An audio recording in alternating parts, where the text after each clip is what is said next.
ஆனா தொகுதி மறுவரைக்கு கூட்டியிருக்கதை எப்படி பாக்குறீங்க? விவசாயிகள் அங்க கண்ணீர் வடிக்கிறாங்க. எங்க கண்ணீர் வடிக்கிறாங்க?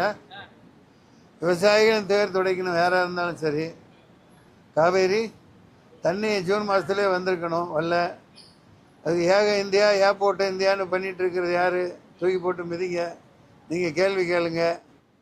சொட்டு தண்ணி விட முடியாது அப்படிங்கிறானா? எதுக்கு சொல்கிறான்? அப்புறம் என்ன ஏக இந்தியா? அவங்க அப்பா மட்டும் சொத்தா? ஒரு நதிங்கிறது அந்த நாட்டின் கடை கோடியில் கடைசியில் போய் பாயிற வரைக்கும் சொந்தமானது. அதுதான் சட்டம் சொல்லுது. ரொம்ப விளைஞ்ச உடனே வடிகாலில் வர்ற தண்ணி தான் உங்களுக்கு அப்படின்னா அவன் யார்? இங்கே வாழ்கிற 40 லட்சம் தமிழர்களுக்காக நம்ம பொறுத்து போகிறதுங்கிறதெல்லாம் தேவையில்லாது. 2 நாளில் இங்கே எல்லாத்துக்கும் ரேஷன் கார்டு 2 கோடி பேர் கொடுக்கலையா? அவன் இந்திய குடிமகன் தானே.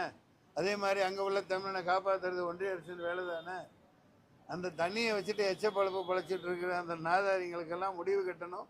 ஒன்றிய அரசு உருப்படியாக அமையணும்.